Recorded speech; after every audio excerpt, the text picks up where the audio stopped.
IPS Sumer Deshmukh ने राघव सिंघानिया को धमकी देते हुए अपने आप को राघव की जिंदगी की सबसे बड़ी मुसीबत बताया और उससे कहा, मिस्टर राघव सिंघानिया, इस बार तेरा मुकाबला आईपीएस देशमुख से है, जो कोई छोटी मोटी मुसीबत नहीं बल्कि मुसीबतों का वो पहाड़ है जिसे तू कभी नहीं तोड़ पाएगा। इस पर राघव सिंघानिया ने हंसते हुए कहा, राघव की जिंदगी में ऐसी मुसीबतों के पहाड़ टूटते रहते हैं और मुझे बचपन से इन मुसीबतों का सामना करने की आदत है और आगे भी मैं इन मुसीबत से नहीं डरने वाला।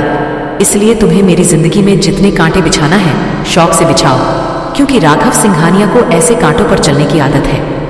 अब अपने कांस्टेबल्स को लो और निकलो यहां से। राघव के मुंह से अपने घर से जाने की बात सुनकर आईपीएस देशमुख ने अपनी टोपी पहनी और अपने कांस्टेबल्स को लेकर उसके घर से निकल गया। आईपीएस देशमुख के सिंघानिया मेंशन से बाहर आते ही मीडिया वाले जो इस वक्त राघव सिंघानिया के घर के आगे भीड़ लगाकर खड़े थे, वो दौड़ते हुए देशमुख के पास आए। मीडिया वालों ने सुमेर देशमुख को घेरते हुए सवालों की झड़ी लगाते हुए कहा, देशमुख सर, आप इस वक्त राघव सिंघानिया के घर में क्या कर रहे थे? कहीं आप राघव सिंघानिया को गिरफ्तार करने तो नहीं आए थे? क्या आप दोनों की कोई पर्सनल दुश्मनी है जिसकी वजह से आप उन्हें गिरफ्तार करने पहुंच जाते हैं और राघव सिंघानिया हर बार अपने आप को बचा लेते हैं? वैसे अब क्या किया राघव सिंघानिया ने? तभी आईपीएस सुमेर देशमुख ने हंसते हुए बोला, राघव सिंघानिया हर बार अपने आप को बेकसूर साबित कर ही देता है। हमेशा कोई ना कोई जुगाड़ लगाकर अपने आप को पुलिस की गिरफ्तारी से बचा लेता है। लेकिन मैं आप लोगों से प्रॉमिस करता हूं कि बहुत जल्द राघव सिंघानिया पुलिस की गिरफ्त में होगा, और वो भी पूरे सबूतों के साथ। इतना कहकर आईपीएस सुमेर देशमुख अपने कांस्टेबल्स के साथ सिंघानिया मेंशन से निकलकर पुलिस स्टेशन की तरफ जाने के लिए अपनी गाड़ी में बैठने लगा। तभी बाहर खड़े मीडिया के लोग उनके पीछे पीछे उनकी गाड़ी तक आए और चिल्लाते हुए इंस्पेक्टर देशमुख से राघव के बारे में सवाल पूछने लगे। लेकिन आईपीएस देशमुख ने उन सबको इग्नोर किया और बिना कुछ कहे वहां से निकल गया। आईपीएस ऑफिसर सुमेर देशमुख इस वक्त राघव सिंघानिया के घर से जा चुका था और धीरे धीरे मीडिया की भीड़ भी सिंघानिया मेंशन के सामने से गायब हो गई थी। सिंघानिया मेंशन के अंदर राघव, सिया और रूहान इस वक्त एक दूसरे के सामने खड़े होकर आपस में बातें कर रहे थे। तभी रूहान ने राघव से पूछते हुए कहा, मानसी की तुमसे क्या दुश्मनी है राघव, जो उसने तुम पर इतना घटिया इल्जाम लगाया और सिर्फ तुम्हें फंसाने के लिए उसने ये सारा ड्रामा किया?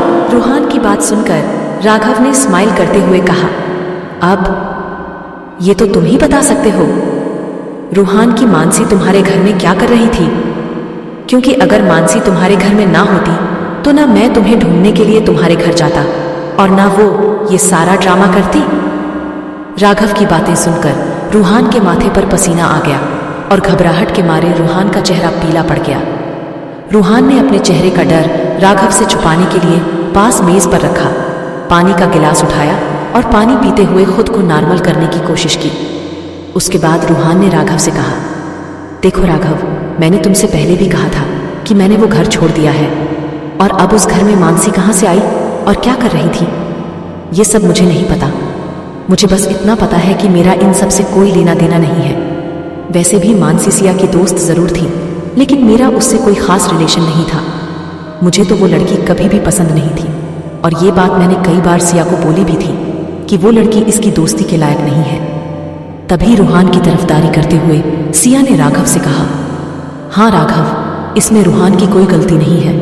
उसने तो ये बात मुझे पहले ही बता दी थी कि वो यहाँ अपना सब कुछ बेचकर दिल्ली शिफ्ट हो गया था, इसलिए मानसी उसके घर में कैसे आई उसे कैसे पता होगा। वैसे भी मानसी मेरी दोस्त थी, ना कि रूहान की। रूहान तो उसे जरा सा भी पसंद नहीं करता था, इसलिए तुम इन सब के लिए रूहान को ब्लेम मत करो, उसका इस सब से कुछ लेना देना नहीं है। सिया की बात सुनकर राघव ने अपने आप में बड़बड़ाते हुए कहा, तुम नहीं जानती सिया कि जिस रूहान को तुम अपना सबसे खास दोस्त कह रही हो वो तुमसे बहुत बड़ी बात छुपा रहा है। वो घर पहले भी रूहान अग्रवाल के नाम था और आज भी उसी के नाम पर है, लेकिन मैं तुम्हें ये सब बताकर तुम्हें दुखी नहीं करूंगा और आगे जो भी होगा उसे मैं खुद संभाल लूंगा। राघव को अपने आप में बड़बड़ाते देख सिया राघव के पास आई और उसके कंधे पर हाथ रखते हुए बोली, क्या हुआ राघव, तुम ठीक तो हो ना? तुम चिंता मत करो राघव, वो मानसी तुम्हारा कुछ नहीं बिगाड़ पाएगी। मुझे पता है तुम कभी किसी लड़की के साथ कुछ गलत नहीं कर सकते। सिया की बात सुनकर राघव ने मुस्कुराते हुए सिया की तरफ देखा और उसे अपनी बाहों में भरते हुए बोला, जब तक तुम मेरे साथ हो सिया, मुझे किसी का डर नहीं है, लेकिन अगर तुम मुझे छोड़कर गई तो मैं टूट जाऊंगा और तुम्हारे बिना एक कदम भी नहीं चल पाऊंगा। इसलिए प्रॉमिस करो कि चाहे कितनी भी टफ सिचुएशन आए, तुम मुझे छोड़कर कभी नहीं जाओगे। इतना सुनते ही सिया ने राघव के हाथ को अपने हाथ में लिया और प्रॉमिस करते हुए बोली, आई प्रॉमिस राघव, चाहे कुछ भी हो जाए मैं तुम्हें छोड़कर कभी नहीं जाऊंगी। हर मोड़ पर तुम्हारा साथ दूंगी और हर रास्ते पर तुम्हारे साथ चलूंगी, चाहे उस रास्ते में जितने भी कांटे बिछे हों, लेकिन मैं तुम्हारा साथ कभी नहीं छोड़ूंगी। सिया की बात सुनकर राघव प्यार से सिया की तरफ देखने लगा और सिया राघव को देखने लगी और फिर दोनों एक दूसरे की आंखों में ऐसे खो गए कि उन्हें अपने आसपास की दुनिया का कोई एहसास ही नहीं हुआ। सिया को राघव की बाहों में देखकर रूहान एक बार फिर से जलन की आग में जल उठा और अपने हाथों में रखे कांच के गिलास पर अपना गुस्सा निकालने लगा।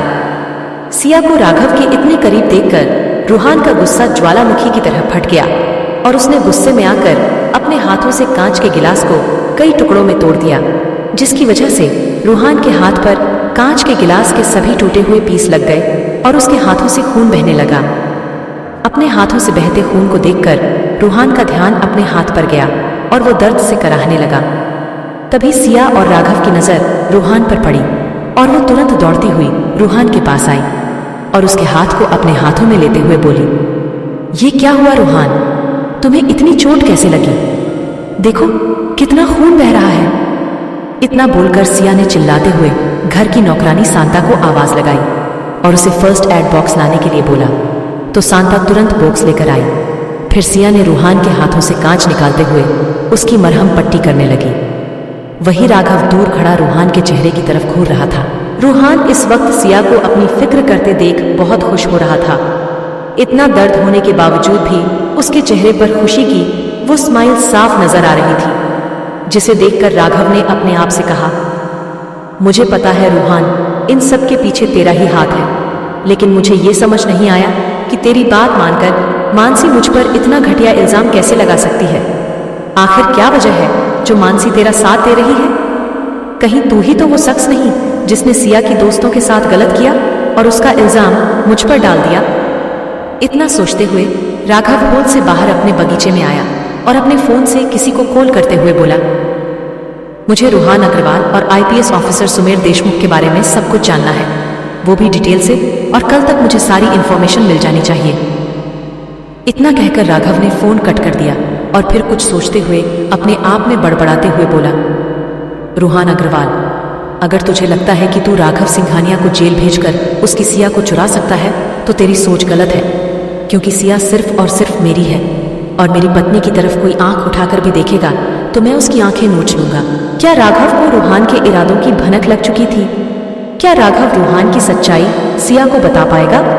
आखिर आईपीएस ऑफिसर सुमेर देशमुख की राघव से क्या दुश्मनी है और मानसी ने किसके कहने पर राघव पर इतने घटिया इल्जाम लगाए? जानने के लिए सुनते रहिए secret of devil only on pocket FM पर।